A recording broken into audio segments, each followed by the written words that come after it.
Assalamualaikum warahmatullahi wabarakatuh. Anak-anakku yang berbahagia, walaupun kalian belajar dari rumah, harapan Bapak kalian tetap bersemangat dan patuhi jadwal yang sudah kalian terima sehingga pembelajaran akan lebih efektif. Dan juga jangan lupa berdoa agar pandemi COVID-19 ini segera berakhir dan kita akan bisa belajar di sekolah bersama seperti biasanya. Anak-anak yang berbahagia, pada kesempatan kali ini kita akan belajar mengenai pengertian dan tujuan pidato persuasif. Pidato persuasif terdiri atas dua kata, yaitu pidato dan persuasif. Tentunya kalian sering mendengar kata pidato. Apa itu pidato? Pidato adalah pengungkapan pikiran dalam bentuk kata-kata yang ditujukan kepada orang banyak. Sedangkan persuasif bersifat membujuk secara halus supaya menjadi yakin. Sehingga pidato persuasif dapat diartikan pidato yang digunakan untuk meyakinkan audiensi atau pendengar agar percaya hingga mau melakukan sesuatu dalam suatu topik tertentu. Pidato persuasif merupakan bagian dari eksposisi. Seperti telah dipelajari sebelumnya, bahwa eksposisi digunakan untuk meyakinkan pembaca atau pendengar dengan menyajikan argumen dari satu sudut pandang. Dengan mengambil satu sudut pandang dan membuktikan kebenarannya, kita bertujuan meyakinkan orang lain untuk melihat suatu persoalan hanya dari sisi itu. Ada 3 tipe eksposisi yang perlu kalian ketahui. Tipe yang pertama adalah eksposisi yang dapat mengubah sikap orang atau mengubah pandangan orang tentang suatu hal. Eksposisi yang seperti ini sering kita temui pada editor surat kabar, pidato politik atau kampanye, media cetak, teks informasi dalam buku, dan lain sebagainya.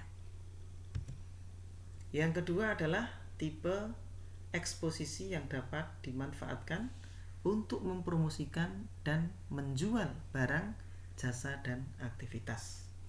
Misalnya, penggunaan bahasa persuasif pada iklan dan poster serta slogan. Kemudian tipe yang ketiga adalah eksposisi yang dapat digunakan untuk membela suatu kasus.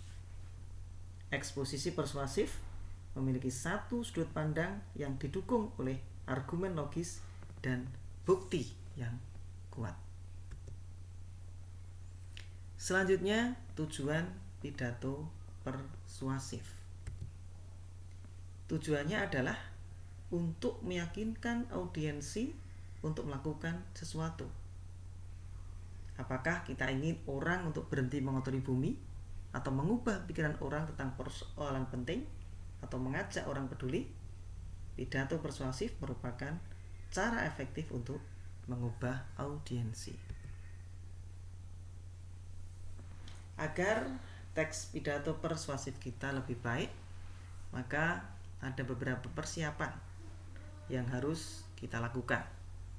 Yang pertama adalah pelajari topik. Kita harus mengetahui topik yang akan kita sampaikan dalam pidato. Apabila topik bersifat kontroversial, alangkah baiknya kita mengetahui argumen dari semua sisi terhadap persoalan atau topik. Apapun argumen yang kita buat akan lebih meyakinkan jika kita membahas dua pandangan yang berbeda. Yang kedua, pahami tujuannya. Pahami secara pasti apa yang ingin dicapai dalam pidato. Dengan demikian, akan mudah merajut isi pidato agar sesuai dengan tujuannya. Kemudian yang ketiga adalah pahami audiensi. Memahami audiensi dalam hal pandangannya dan pengetahuan mereka tentang topik yang penting, karena ini juga akan memengaruhi isi pidato. Audiensi yang sedikit mengetahui tentang topik memerlukan latar belakang informasi topik dan bahasa yang lebih sederhana.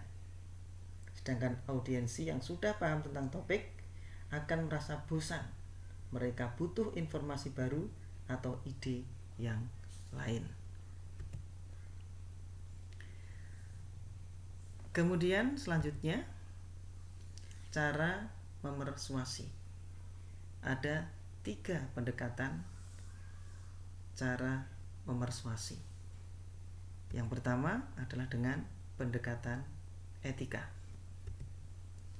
Cara memersuasi yang berdasarkan pada adab kesopan santunan yang berlaku di masyarakat. Ada hubungannya juga dengan benar salah dan juga moral. Kemudian pendekatan emosi.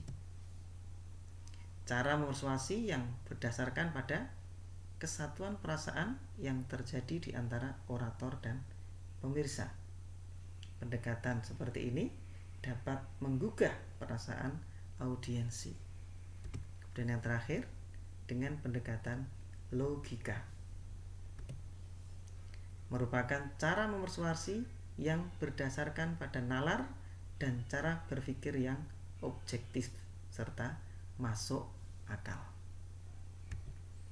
Untuk lebih jelasnya, Bapak akan mengutip pidato persuasif. Coba kalian perhatikan. Coba pikirkan, jutaan hewan yang kehilangan rumahnya setiap hari akibat pohon yang ditebang. Jika daur ulang berkelanjutan, kita dapat menyelamatkan banyak hutan yang indah.